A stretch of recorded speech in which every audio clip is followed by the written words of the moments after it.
María Cecilia del Monasterio de la Visitación de Santa María de Panamá.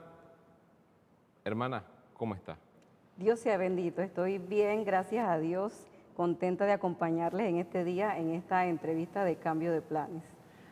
Hoy estamos, amigos televidentes, en un escenario completamente distinto. Como pueden ver, estamos básicamente separados por una reja, podría decirse, hermana. Sí, es reja de clausura. Y es que la hermana es una monja de clausura. Pero vamos a conocer un poquito más de la hermana María Cecilia y posteriormente obviamente nos va a explicar pues qué es una monja de clausura. Hermana, vamos a comenzar con su historia. ¿Quién era María Cecilia cuando era pequeña? María Cecilia cuando era pequeña, empezamos por decir que era Tania González, no era María Cecilia, porque Tania González es mi nombre de pila, es decir, mi nombre de bautizada. Nací el 29 de septiembre de 1993 en la ciudad de Panamá, en el Hospital Santo Tomás. Los 3 primeros años de mi vida estuve viviendo con mis abuelos en el interior del país, en Coclé, en un lugar llamado Cerro El Medio, en La Pintada. Esos 3 años para mí fueron como de una gran bendición porque mis abuelos maternos fueron sembrando en mi corazón esa semilla de la fe, ese amor a Dios que posteriormente el Señor iba, digamos, a hacer florecer con ese llamado de la vocación religiosa. También agradezco a mis queridos abuelos paternos, que también son hombres y mujeres de oración, ya que me enseñaron a rezar el Santo Rosario. Ellos nos reunían a todos los nietos para hacer también la lección divina y junto con ellos, digamos que hacían prevalecer la unidad familiar, desde los nietos rezando el Santo Rosario, compartiendo la palabra de Dios. Ya después que cumplí los 3 años, nos mudamos y viví en Mano de Piedra, en San Miguelito. Y estudié mi primaria en la escuela Martin Luther King. Digamos, eso fue uno de los grandes deseos que tenía y sueños, que era estudiar. Así que desde pequeña, cuando tenía 5 a 4 años, le insistía mucho a mi mamá que me matriculara en la escuela, que yo quería estudiar. Y el día de primer clase fue como una gran alegría para mí compartir con los otros compañeros, saber que iba a aprender cosas nuevas. Y esa fue como, digamos, hasta que el Señor cambiara mis planes, esa era como mi gran ilusión, estudiar, aprender, ser una profesional. ¿Cómo era el comportamiento de la hermana María Cecilia cuando estaba pues pequeña? Porque sabemos que hay niños que se portan bien, hay otros niños que se portan regular y hay otros niños que se portan mal. Bueno, mi comportamiento de pequeña yo era una niña como bien, digamos, soberbia, y mi abuelita con la que vivía, ella trataba mucho de corregir esas actitudes en mí, trataba de corregirme cuando me veía comportamientos de egoísmo con mis otros primos, mis hermanos, me hacía ver que eso no era agradable a Dios, o por ejemplo cuando me quejaba, murmuraba del prójimo, mi abuelita me decía, no digas eso, tienes que querer a esta persona, tienes que amarla. Y entonces ella también me instruía de manera que le hiciera como un favor a esta persona que no me simpatizaba o que me hacía sufrir. Decía, dale este favor a esta persona para que vea que vas a aprender a quererla. Y así ella iba corrigiendo en mí no tanto cosas exteriores, sino más bien el interior de mi alma. Y entonces ella tenía como una sabiduría que, digamos, que leía lo que había en mi corazón sin que yo se lo dijera a ella. Y si me veía triste, ella me corregía y me decía, mira, esto por lo que está triste no tiene, digamos, tanta importancia, ponlo en las manos de Dios. Y le doy gracias a Dios por mi abuelita, voy a decir su nombre, Ignacia Sánchez, que ella ahora se encuentra enferma, pero que he aprendido muchas cosas de ella y que fue como el instrumento que Dios utilizó en mi infancia para irme formando, irme corrigiendo esos defectos y esas cosas que no son agradables a Dios, que incluso de niño uno puede tener, es ser como malcriado, berrinchudo, cosas así. Hermana, su vida en la secundaria, me comentaba usted fuera de cámaras que estudió en el Comercial Panamá. ¿Cómo fue ese momento? Bueno, desde primer ciclo empecé a estudiar en el Comercial Panamá y hasta el 6.º año hice toda la secundaria en ese colegio. Recuerdo que yo era, digamos, de las niñas bien, de las que le llaman nerds, era bien disciplinada, mi falda larga, todo, incluso me hacían bullying por ser tan disciplinada, de que parecía una monja, me decían cosas así, pues, y para mí eso era como un honor que me dijeran que parecía una monja, pues, por tener la falda larga o por, digamos, tratar de comportarme rectamente, pues, hacer las cosas como se debe. En mis estudios trataba de, digamos, de académicamente tratar de hacerlo lo mejor posible, porque siempre pensaba como en mi futuro, no tanto, digamos, en pasar la materia o eso, sino que siempre pensaba en lo que quería hacer más adelante, pues tenía como una visión de lo que quería, digamos, de mi futuro, de lo que quería estudiar. Incluso ya a los 14 años yo tenía listo mi proyecto de vida, que quería ser ingeniera en sistema, iba a estudiar ciencias con informática, porque quería, digamos, seguir estudiando más adelante. Pero, digamos, en esa etapa llegó a mis manos un libro llamado Introducción a la vida devota, que es de San Francisco de Sales, que casualmente es el fundador de la Orden de la Visitación de Santa María. Entonces, al leer ese libro, el Señor fue despertando en mi corazón ese deseo de santidad, pero que muchas veces lo vi frustrado por mis defectos, porque como era muy peleona, malcriada, entonces yo decía, no, que va, la santidad no es para mí, y entonces eso me desanimaba un poco, pero igual yo seguía luchando, hice mi confirmación también en ese, digamos, en ese periodo, digamos, me inscribí para hacer la primera comunión porque no la había hecho, pero como ya estaba muy grande, entonces me inscribieron, fue para la confirmación. Entonces en el 2010 hice mi primera comunión y mi confirmación.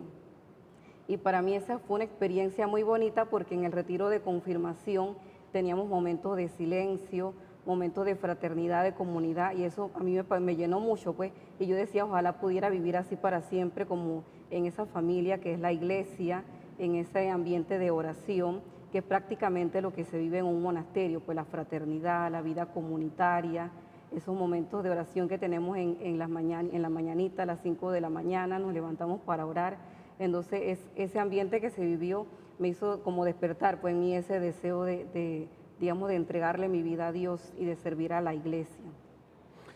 Hermana, ha señalado varios puntos importantes e interesantes. En algún momento, cuando estuvo pues, estudiando en el colegio, ¿tenía usted planes, tal cual usted lo ha dicho, ¿no? de ser ingeniero en sistema, ¿verdad? Sí. ¿Llegó a la universidad? No. Después digamos que me inscribí en el bachiller de ciencias con informática, culminé los estudios. En ese periodo se me presentaron como muchas oportunidades de seguir la universidad, por ejemplo, becas.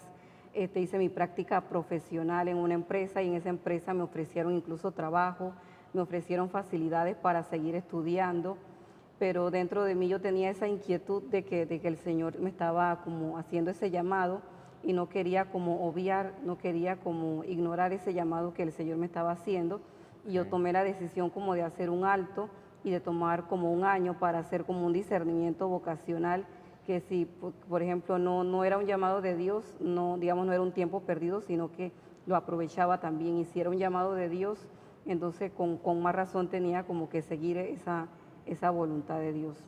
¿En qué momento específico, hermana, llega usted a sentir ese llamado, que usted cree que Dios dejó esa semillita ahí que empezó a germinar poco a poco dentro de la hermana María Cecilia? Bueno, yo participé en una jornada vocacional que se realizó aquí en el monasterio, que fue después que hice la confirmación en el año 2010. Participamos aquí más de 60 jóvenes, ya personas ya mayores también y jóvenes. Estuvimos participando por 3 días en este retiro vocacional, y ahí fue donde el Señor fue como despertando esa posibilidad de consagrarle mi vida a Él. Al principio obviamente uno siente mucho miedo porque es algo nuevo, uno no sabe qué es lo digamos, que nos espera, y es como, digamos, lanzarse al vacío, pero en realidad es un lanzarse al vacío, pero sabiendo que Dios nos sostiene. Entonces muchas veces uno, al confiar en sus propias habilidades, uno puede tener esa desconfianza de fallarle al Señor, pero si confiamos en Él, de que así como Él nos llama, Él también nos va a dar la fortaleza para perseverar en esta vocación. Hermana, en ese tiempo, cuando usted llega a este punto, a hacer este retiro, salió con una intención, que tal vez era que esa semillita fuera creciendo, fuera germinando y todo esto. ¿Le comentó usted a su mamá, a su papá, a sus familiares sobre lo que estaba pasando dentro de usted? Al principio, digamos, después que participé de la jornada, lo primero que me preguntaron fue cómo te fue, qué sentiste, como que si Dios te llama, cosas así me preguntaron. Y yo les dije, sí, creo que sí, Dios me está llamando, pero cuando hice esa afirmación, a la vez me entraron como más dudas en mi interior de si de verdad el Señor me estaba llamando. Y en un principio traté como de ignorar esa llamada de Dios. Y yo entonces pensaba, yo creo que me estoy volviendo loca porque Dios no va a llamar a una pecadora como yo a esta vida tan santa. ¿Pecadora por qué, hermana? Pecadora, digamos, no tanto digamos, porque uno cometa como graves pecados, sino que uno tiene un conocimiento de sus defectos, de, por ejemplo, esas actitudes que le hablé anteriormente de De soberbia, soberbia, que claro. soy peliona, cosas así. Entonces uno lee, por ¿Que ejemplo, es peleona o que era peleona? bueno, las dos cosas. Las dos cosas. Entonces, digamos, al ver todos mis defectos, yo decía como que no era compatible con una vida, yo te pensaba pues que las monjas nacían todas santitas. Entonces, pero con el tiempo nos damos cuenta de que es un caminar, pues, de que entramos aquí no porque seamos santas, sino porque queremos ser santas, queremos, digamos, iniciar un camino de conversión. Hermana, me llama mucho la atención y es que cuando usted menciona que llega al retiro y que sale del retiro, obviamente, pues su familia le estaba esperando, pero con una pregunta y era, ¿sentiste o no el llamado de Dios estando en el retiro? ¿Por qué ellos pensaban que no lo iba no iba a escuchar ese llamado o que sí lo iba a escuchar? Bueno, mi papá siempre sospechó de que tenía esa inquietud porque siempre me la pasaba en la parroquia los fines de semana. Incluso a veces me decía, solo te falta que te lleves la maleta y te vayas a vivir allá a la parroquia. Y bueno, mi mamá siempre ella apoyó mi decisión de, por ejemplo, cuando iba a la parroquia, participaba de los retiros, ella me apoyaba en, digamos, en todo lo que tuviera que ver con la iglesia. Incluso cuando ya le dije a mi madre la decisión que tenía de hacer una experiencia vocacional en el monasterio, una experiencia vocacional es cuando se entra a la clausura por unos días y se comparte con la comunidad, se ve cómo es su estilo de vida, qué hacen durante el día, los trabajos, la oración, se comparte todo como si se fuera parte de la comunidad, que para ayudarnos a hacer nuestro discernimiento. Ese tiempo es, digamos, libre, no hay, digamos, la obligación de que si haces la experiencia ya te tienes que quedar, sino que las muchachas que vienen pueden hacer esa experiencia sin ningún tipo de compromiso. Y entonces eso nos ayuda mucho a aclarar dudas, inquietudes también. Y cuando yo le dije a mi mamá que había tomado la decisión de hacer una experiencia y que si el Señor me confirmaba, digamos, ese llamado que estaba sintiendo en mi corazón, me iba a quedar para siempre en el monasterio. Pero mi papá no sabía de mi decisión. Así que le dije a mi papá un día antes, ya cuando me venía para el monasterio, le dije que iba a hacer una experiencia, pero él lo tomó como que ya me iba a quedar para siempre. Así que al principio él tomó muy, digamos, muy mal esa decisión de que viniera al monasterio. Así que estando ya en el monasterio, entonces ya yo le dije a él que ya yo no iba a volver a la casa. Así que él se entristeció mucho. Al principio digamos, le costó aceptar, pero poco a poco el Señor fue trabajando en su corazón y aceptó esa decisión que había tomado. Hermana, seguramente van a surgir muchas preguntas que vamos de regreso y estamos conociendo precisamente la vida de la hermana María Cecilia del monasterio de la Visitación de Santa María de Panamá. Hemos conversado con ella un poco de su vida, cómo fue su infancia, cómo fue ese proceso educativo y también nos ha comentado que viene del distrito de San Miguelito, específicamente del corregimiento de Belisario Frías, de la comunidad de Mano de Piedra. Hermana, usted ha mencionado algunos puntos que me llaman mucho la atención y era pues tal vez el punto en el que su papá no aceptaba eso, pero después fue aceptándolo, fue cambiando esa imagen de que no, que usted es mi primera hija, usted tiene que quedarse conmigo, usted me tiene que dar los primeros nietos. ¿Cómo fue ese proceso de su papá? Bueno, mi papá al principio, cuando él supo que estaba participando de esa jornada vocacional, él me decía pues que él quería nietos, que era como su ilusión, pero bueno, yo era su primera hija, pero somos cuatro, así que yo le dije, los nietos se lo pueden dar, mis otras hermanas les pueden dar los nietos, así que no se preocupe por eso.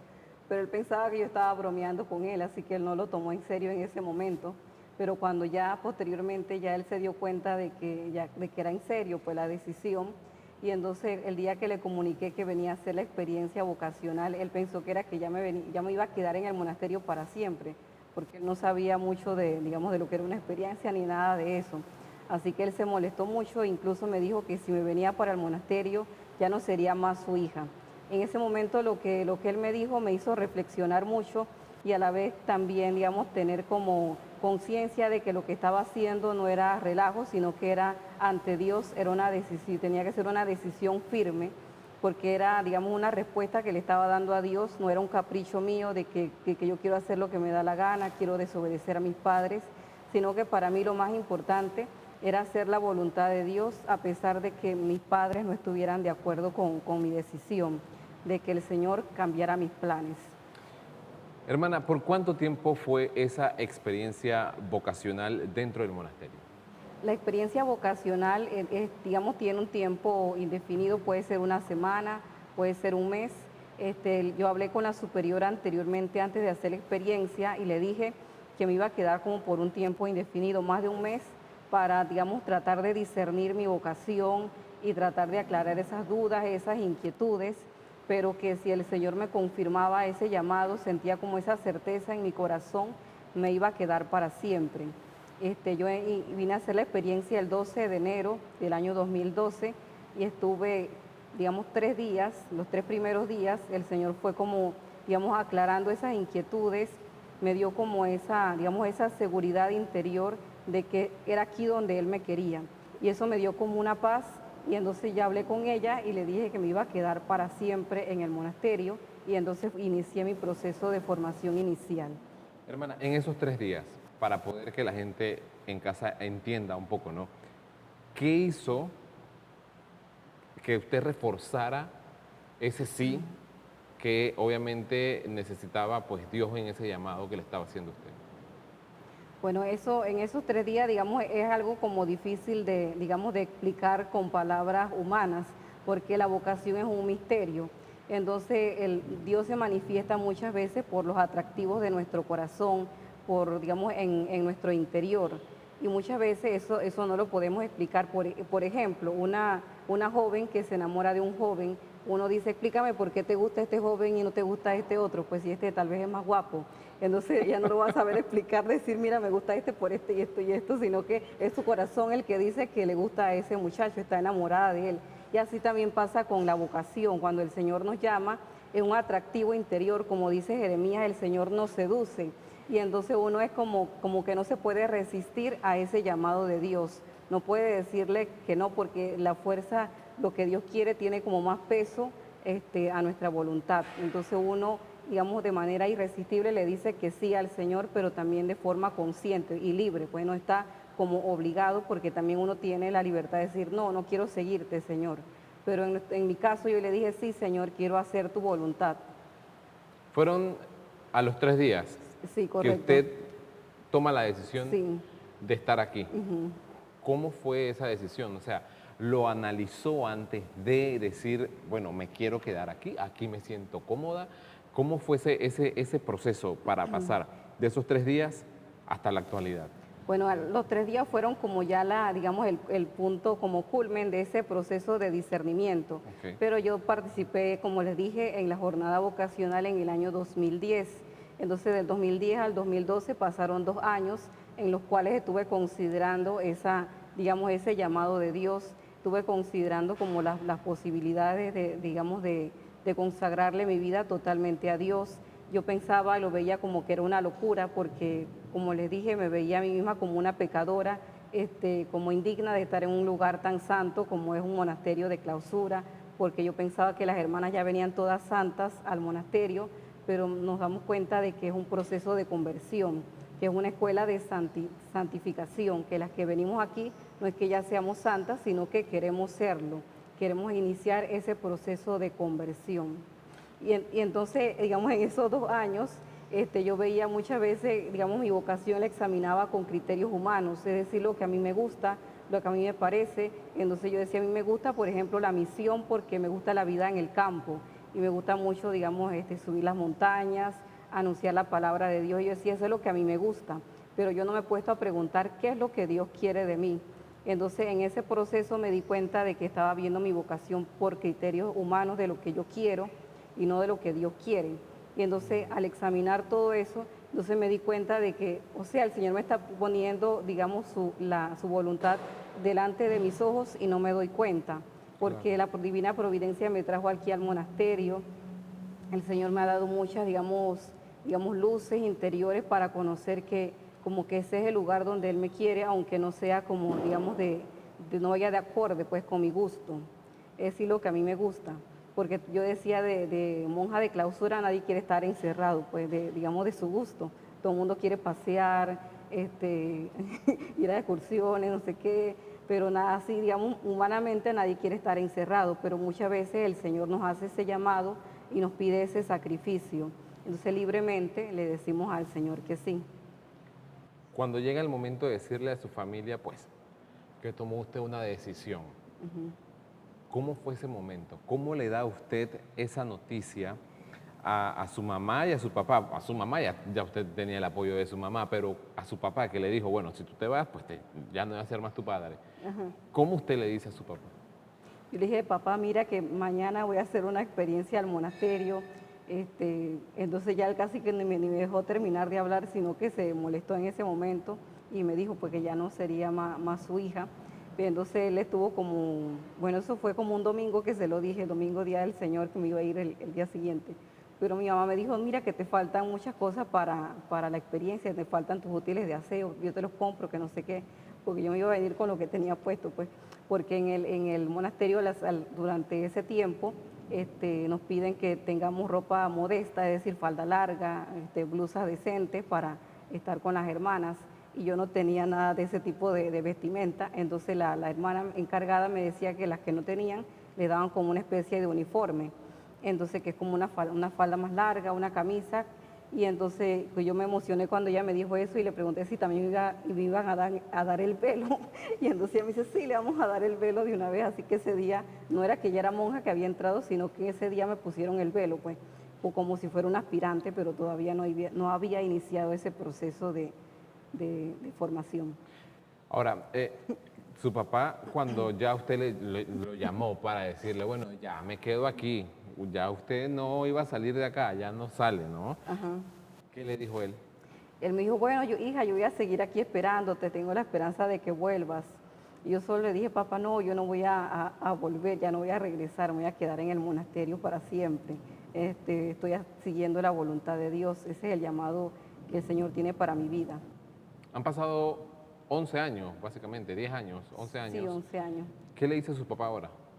Bueno, mi papá viene poco regularmente, yo oro mucho por él. Él, digamos, viene como una vez al año a visitarme, pero él ahí poco a poco ha ido asimilando esa decisión, pero todavía el Señor tiene que trabajar mucho en su corazón. Según mis cálculos y según lo que yo recuerdo, usted dijo que usted nació en 1993. Sí, Usted tiene 29 años, sí, porque yo tengo 28. Entonces, estamos hablando que su papá debe tener unos 40, unos 50 años. tiene 53 años. No estoy tan mal de la matemática, ¿vio? Entonces, eso quiere decir que su papá todavía, a su edad bastante joven, porque es un adulto joven, pues sigue en ese proceso de aceptación todavía 11 años después, ¿no? Sí. ¿Sus hermanos qué le dicen, hermana? Bueno, mis hermanas, al principio ellas me reprocharon porque teníamos digamos, el proyecto de ayudar a mi mamá, digamos, de sacarla adelante, por ejemplo, comprarle una casa, como somos las tres primeras somos mujeres, Ok. el más pequeño es el varón, entonces teníamos, entre las tres teníamos como ese proyecto de ayudarla, pero entonces cuando vieron ellas que yo me vine, entonces ellas decían como que me reprocharon, pues nos abandonaste.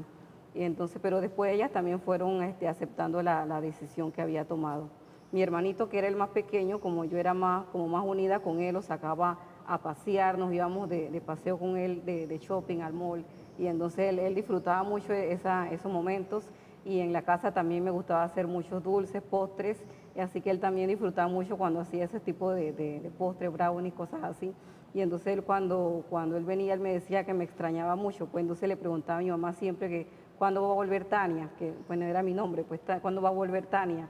Y entonces después mi mamá le decía, no, ella ya no va a volver. Y después él también fue como asimilando eso y ya después él preguntaba, ¿y cuándo vamos a ir a ver a Tania al monasterio? ¿Qué siente usted cuando la vienen a ver? Porque yo quiero hablar de el claustro como tal en el otro bloque, porque obviamente hay que dejar esa parte de docencia pues para el final. ¿Qué siente usted cuando los ve a ellos pues detrás de una celda, me dijo, ¿verdad? Una reja. De una reja como tal.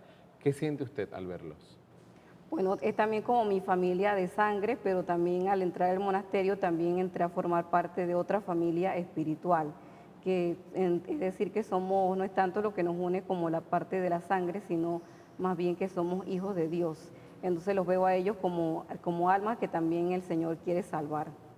En algún momento en este tiempo, en estos 11 años, antes de irnos a la pausa comercial, ¿ha pensado como irse de acá o no? Bueno, al principio cuando uno empieza la formación inicial hay momentos como muy difíciles porque entrar al monasterio tiene un carácter así como de, digamos, de desierto y el desierto hace que nos encontremos con nosotros mismos. Digamos, la soledad, el silencio hace que uno se conozca mejor y muchas veces si uno no se ha reconciliado con su propia historia, consigo mismo, eso nos puede generar algún tipo de crisis. Y entonces en mi caso también digamos, me pasó algo parecido, pues porque al principio uno por el hecho de no cometer graves pecados, digamos, no robar, no matar, uno se cree buena persona, pero en sí tiene muchos defectos que hay que corregir y que uno muchas veces los ignora o les pasa por encima y dice, bueno, yo soy así, pero que el Señor también quiere trabajar en eso para que seamos santos, porque los santos no quiere decir que no pecaban, ellos también, digamos, pecaban, pero trataban, digamos, de hacer digamos, ese deber cristiano de trabajar constantemente en su conversión. Claro. Y no se quedaban como estancados. Y entonces así me di cuenta en ese, digamos, en ese proceso de formación de que tenía muchas cosas que corregir. Y muchas veces uno no, como que no se acepta, puede que uno se cree bueno. Y entonces eso muchas veces me hizo como la interrogante, puede decir, si en realidad iba a perseverar en este estilo de vida, porque en la espiritualidad es la dulzura y la humildad. Y yo decía, de humildad no tengo nada, así que ¿cómo voy a hacer para, digamos, para encajar con esta espiritualidad a la cual el Señor me está llamando? Y yo le oraba incesantemente al Señor y le decía, Señor, dame la gracia, si tú me llamaste, concédeme un corazón manso y humilde para, digamos, para servirte, pues, porque más que todo es para servirle a Él, para servir a los hermanos, servir a la iglesia. Va a llover, así que si se filtra algún sonidito de la lluvia, de los truenos, pues ni modo. Vamos a seguir conversando, obviamente, con la hermana María Cecilia. Hermana, usted ya tiene 11 años acá y yo quiero preguntarle pues algunas cosas, más que nada, más que preguntarle, hacerle docencia también a las personas. ¿Qué es una monja de claustro? Una monja de clausura es una religiosa que se consagra a Dios en el carisma de la vida contemplativa. Y este carisma de la vida contemplativa tiene el carácter de que es de claustro. Es decir, que las que se consagran a Dios tienen digamos, llevan una vida de encierro, o sea, llevan una vida de apartamiento del mundo para vivir totalmente consagradas a Dios. Por eso que ustedes ven estas rejas aquí, que la hemos abierto un poquito para la entrevista, pero estas rejas más que todo son un signo de la separación que tenemos nosotras, las monjas, con el mundo. La palabra monjas viene de latín monos, que significa uno, solo, es decir, el alma y Dios. Entonces en el monasterio, para apartarnos del mundo, estamos buscando esa unidad del alma con Dios. En nuestro caso, la Orden de la Visitación de Santa María tiene la particularidad de que esa unión con Dios no se busca de forma individual o aislada, sino que se busca en comunidad. Vivimos ese carisma de contemplativas comunitariamente. Por eso que la oración, el rezo de la liturgia de las horas, esos momentos los vivimos en comunidad, vamos todas juntas. Es decir, la hora de levantada es una sola y todas nos levantamos a esa hora, vamos a rezar a la misma hora, llevamos una vida común. Hermana, usted ha mencionado que se abrió la reja obviamente para la entrevista, pero si usted, amigo televidente, está viendo en estos momentos pues esta imagen, Pues la hermana está de un lado y yo estoy del otro, básicamente. Ella no pasa hacia acá. Y eso es lo que ustedes viven pues diariamente. ¿Cuál es el diario vivir de una monja de clausura? Bueno, nuestro carisma está como intercalado entre lo que es la oración y el trabajo. Nos levantamos a las 4:15 de la mañana, iniciamos nuestro día a las 5 con el rezo del Ángelus, la liturgia de las horas, laudes, tenemos un momento de una hora de oración personal, estamos todas juntas en el coro, pero esa oración ya es personal. Tenemos la Santa Misa, el Santo Rosario. Después tenemos momentos de, digamos, el que es de trabajo, donde cada una se dirige a su departamento de trabajo, pero trabajando en silencio, silencio y trabajo, que entre los diferentes trabajos que hacemos tenemos la confesión de hostias, los trabajos, por ejemplo, en la cocina, las hermanas que se encargan de cocinar para todas, otras se encargan de lavar los hábitos de todas, otras se encargan de la limpieza, otras se encargan, por ejemplo, del vino, de hacer el vino, otras se encargan de los ornamentos, las que están, por ejemplo, en formación, tienen también su periodo, su tiempo en el día, que dedican al estudio, de, por ejemplo, de las constituciones, el directorio espiritual, todo eso lo que nos concierne como religiosas.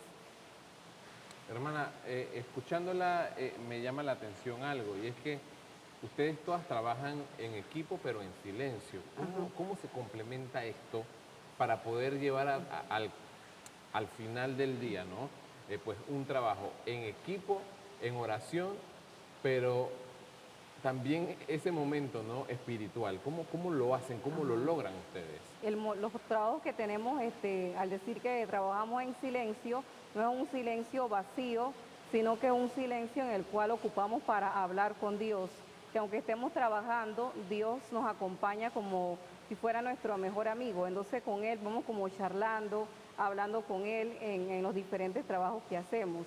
También tenemos ejercicios espirituales que son propios de la orden, por ejemplo, las jaculatorias. Jaculatorias son oraciones cortas, breves, que se rezan durante el día. Un ejemplo de una jaculatoria sería Sagrado Corazón de Jesús, en vos confío. Es una oración corta, breve, que podemos repetir durante el día. Por ejemplo, la hermana que está cocinando está ahí revolviendo sus pailas, picando los guisos, y de repente, por ejemplo, dice Sagrado Corazón de Jesús, en vos confío, y sigue trabajando. Y otra vez vuelve y repite Sagrado Corazón de Jesús, en vos confío. Y así en los diferentes labores que tenemos, cada hermana trata de mantenerse en esa unión con Dios en medio del trabajo y ofreciéndolo también por la salvación de las almas. Porque en nuestra Constitución se dice también que el trabajo tiene un carácter de ascesis, por lo que conlleva, digamos, el esfuerzo, el sudor, el cansancio, que muchas veces, digamos, implica un cierto sacrificio. Y ese sacrificio también se ofrece por la salvación del prójimo y para ayudar también a la Santa Iglesia a salvar más almas. Hermana, ¿en qué momento llegan ustedes a salir de acá? O sea, para poder explicarle también a los televidentes y que me pueda explicar usted a mí, obviamente, pues en qué momento se logra salir de acá, en qué momento ustedes pues tienen ese momento de salir al exterior, ver lo que ha cambiado, porque realmente estamos en un país que todos los días cambia algo, ¿no? Y también me gustaría conocer eso. ¿Qué sienten ustedes al momento de salir y ver algo completamente diferente? Bueno, cuando salimos del monasterio salimos por, digamos, situaciones muy precisas, como sería alguna hermana que esté enferma, que necesita una atención médica, entonces puede salir al médico para ser atendida. Salimos también en los casos que hay, digamos, elecciones, que salimos a todas a votar. También, por ejemplo, las que son extranjeras, que necesitan arreglar su documentación, tienen que salir. En el caso de las nacionales, cambiar la cédula, cosas así, cambio de residencia, todas esas cosas, entonces podemos salir. Entonces, algunas veces al salir digamos, lo que sentimos es como un pez fuera del agua, porque, digamos, el monasterio forma parte digamos, de nuestra vida, de nuestro ser como personas, que al estar como separadas de digamos, de nuestro ambiente, nos sentimos como un poco extrañas también, porque ya el monasterio, digamos que es como digamos, nuestro hábitat, pues, que ahí hemos aprendido como Dios como que llena nuestro corazón allí. pero también al salir tenemos que llevar a Dios a esas personas con las cuales nos encontramos. ¿Cómo sopesan ustedes eso? Porque muchas veces, y me ha pasado también, que vemos, por ejemplo, con este calor que hace en Panamá, con estas lluvias que caen de repente, como la que ha caído el día de hoy, y ustedes tienen que andar con su hábito, obviamente. ¿Cómo lo hacen? O sea, y es un trabajo bastante fuerte e interesante, porque a pesar del calor, ustedes no se pueden quitar ninguna de sus prendas. Y que nosotros, los que estamos del otro lado de la reja, pues tal vez nos miramos un poco extraños, como que la monja que vaya con este calor que está haciendo. ¿Cómo hacen ustedes para poder sobrellevar esto? La verdad que es una gracia de Dios el saber soportar el calor, digamos, el bochorno, la lluvia, todas esas irregularidades del clima. Es una gracia que el Señor nos da también y que también la ofrecemos por la salvación de las almas. Todos esos pequeños sacrificios, porque no es que vamos como a flagelarnos y a hacer como cosas extraordinarias, sino que son sacrificios pequeños que hacemos por la salvación del prójimo. Y también por ejemplo, lo de salir de clausura no es algo que pase siempre, sino que es algo que pasa esporádicamente, o tal vez una vez al año que salimos, pero no es siempre que estamos saliendo de la clausura. Hermana, usted hablaba al inicio del programa sobre temas que usted tenía, por ejemplo, el tema de la soberbia, de que usted era muy peleona, estando ahora acá, en el lado ya pues humano, ¿eso cambia o se mantiene con ustedes? ¿Sienten ustedes, por ejemplo, frustraciones estando acá adentro, tristezas estando acá adentro? ¿En algún momento se han sentido solas acá adentro? Y bueno, al igual que cuando era pequeña, es decir, la persona como que va teniendo ciertos cambios, pero la esencia de la persona se mantiene. Y entonces uno al iniciar su proceso de conversión, digamos que el Señor nos da las gracias como que el Señor nos va como amansando. Pero muchas veces digamos, ese hombre viejo, esa mujer vieja como que está allí dormidito y de vez en cuando como que vuelve a despertar. Y tal vez digamos, en algunos momentos como de crisis, como usted decía, de frustración, todo va a depender de esa unión que el alma tiene con Dios.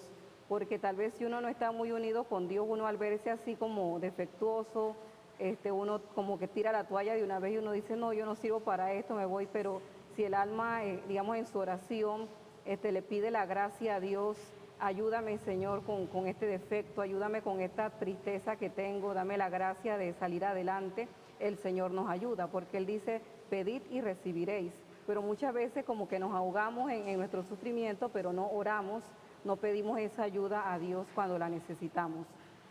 Hermana, viene un punto que también me llama la curiosidad y que seguramente los televidentes tendrán la misma curiosidad que yo tengo. ¿Cómo reciben ustedes la Eucaristía? ¿Cómo lo hacen? Porque si pudiésemos pues, ver el altar, está colocado de una forma completamente diferente a lo tradicional, a lo que vemos en cualquier parroquia, en cualquier iglesia. Y tiene una razón y tiene un porqué. ¿Por qué está el altar así, hermana? Bueno, el altar está así de lado porque la misa digamos que se celebra aquí en el monasterio, es una misa conventual, es decir, que está dirigida precisamente a las hermanas, a nuestra comunidad, que es de clausura, porque no podemos ir como las otras personas, digamos, a la parroquia a escuchar la misa, sino que el padre que viene a dar la misa viene, digamos, especialmente para darle la misa, digamos, presidir la Santa Eucaristía para las hermanas que no pueden salir, para nosotras. Y entonces por eso que vemos el altar así de lado, pero los domingos que se llena toda la capilla, entonces el altar se puede girar y se pone entonces de frente a la asamblea. Y ustedes están acá Y entonces. nosotras estamos acá de este lado. Y entonces, Y desde allá, desde a donde están ustedes, ven entonces a la comunidad. sí la vemos, en algunos casos sí se ve, pero nos mantenemos a cierta, digamos, distancia. Y Ok. también cuando al momento de comulgar esta reja también se abre y entonces el padre entonces empieza a dar la comunión a las hermanas y nos vamos acercando en fila. ¿Y qué sienten ustedes cuando la gente está ya como viendo esa escena, ¿no? Que no es tan común y que ojalá tengamos en algún momento la oportunidad de ver, porque es como curioso realmente, amigo televidente y hermana, porque digo, se abre la reja, una reja que básicamente las divide a ustedes de nosotros, pero está la comunidad acá viéndolas a ustedes comulgar. O sea, ¿cómo lo sienten ustedes? Bueno, en nuestro caso siempre tenemos como observancia, como les decía, ciertas constituciones que nos van marcando ciertas pautas de comportamiento. Y por ejemplo, en el caso de la Santa Misa, también tenemos unas prescripciones de, digamos, cómo comportarnos en la Santa Eucaristía.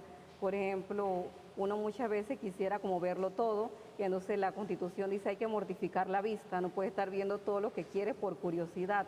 Y así también cuando las personas vienen, no es que vamos como queremos ver quién vino, qué están haciendo, sino que tratamos de mortificar ese sentido de la vista. Bueno, las personas en sí, como la mayoría vienen con frecuencia al monasterio, ya están como más habituados a, digamos, a vernos. Pero cuando vienen, por ejemplo, otros grupos que vienen como a hacer un día de retiro, ellos sí sienten como, digamos, hemos escuchado como los testimonios de ellos mismos que dicen que al venir al monasterio es como algo impactante el ver la reja, ver las hermanas, digamos, detrás de la reja en clausura. Para ellos es algo que le causa mucho impacto y muchas personas solo con ver empiezan como a derramar lágrimas de emoción. El Señor como por nuestro medio va haciendo como va derramando esas gracias en las almas. Como le decía, es un misterio de, digamos, la gracia de Dios, cómo Él va actuando, porque el Señor da a cada uno lo que necesita. Y tal vez una persona con solo ver la reja siente como una gracia de que el Señor le da. Hermana, antes de que se me acabe el tiempo, y obviamente hay que ya ir finalizando el programa, me gustaría que usted le pueda dejar un mensaje a todos los jóvenes, porque usted recibió ese llamado desde muy, muy temprano. Usted señalaba que desde el 2011, 2010 más o menos, pero sin embargo estaba, ¿no? Eso desde muy, muy pequeña, por toda esa trayectoria que obviamente le habían inculcado sus abuelos. Usted no fue a la universidad, nos dijo eso también, pero usted sale del colegio y básicamente completa, ¿no?, lo que fue su vida justo acá y la está haciendo acá. Y que seguramente muchos jóvenes en sus casas, y por qué no, adultos también, sienten, ¿no?, ese llamado, pero no dan ese paso a la conversión. Ese mensaje. Bueno, el mensaje para todos los televidentes que sintonizan este programa de cambio de planes es que sean dóciles al llamado de Dios. El llamado de Dios ocurre diariamente, un llamado de Dios que nos hace continuamente a la conversión, especialmente en este tiempo de Cuaresma donde el Señor insistentemente nos invita, conviértanse de corazón, no sean sordos a este llamado que el Señor nos hace. Y así también hay llamados como extraordinarios que nos cambian totalmente la vida, como es un llamado vocacional, pues seguirlo y dejarlo todo por seguir a nuestro Señor. Y bueno, a los jóvenes que están como en ese proceso de, digamos, de discernir, de ver qué van a hacer con su vida, les invito a que hagan oración sobre todo, porque en la oración es como en ese diálogo con Dios, es donde el Señor nos va a dar a conocer su voluntad. Porque si no oramos, no nos comunicamos con Dios, ¿cómo vamos a saber lo que Él quiere de cada uno de nosotros? Por eso es importante que al igual que la Santísima Virgen le digamos, he aquí la esclava del Señor, hágase en mí según tu palabra. Al decir según tu palabra, ella está significando que no es lo que ella quiere, sino lo que Dios quiere para ella. Aunque muchas veces eso nos genere cierta inquietud, miedo, pero si nos confiamos en las manos de Dios, Él no nos va a fallar. Él nos va a acompañar en eso que Él nos pide. Era la historia de la hermana María Cecilia conversando con nosotros aquí